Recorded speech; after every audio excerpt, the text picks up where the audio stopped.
London में वज़ीर आज़म शहबाज शरीफ ने मुस्लिम लीग नून के कायद और साबिक वज़ीर आज़म मियां नवाज शरीफ से मुलाकात की। मुलाकात के बाद मीडिया से बातचीत करते हुए वज़ीर आज़म का कहना था कि मुल्क में एक दिन इलेक्शन होने चाहिए, इसी पर पूरी कौम का इत्तेफाक है। वज़ीर आज़म शहबाज शरीफ ने कहा कि नवाज शरीफ का हौसला बुलंद है, वो जल्द पाकिस्तान तशरीफ़ लाएंगे। इससे कबल मीडिया से बात करते हुए उन्होंने कहा था कि मिनटों में ज़मानतें दोहरा मयार है, जिसे कोई भी पसंद नहीं करेगा। अदलो इंसाफ होता नज़र आना चाहिए, बल्कि सबको दिखाई देना चाहिए।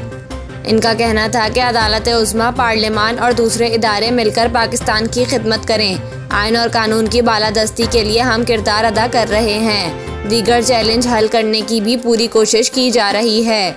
वाज़ेह रहे कि वज़ीर आज़म शहबाज शरीफ 7 रोज़ा दौरे पर बरतानिया में मौजूद हैं, जहां वो बरतानवी बादशाह की ताजपोशी की शाही तकरीब में भी शिरकत करेंगे।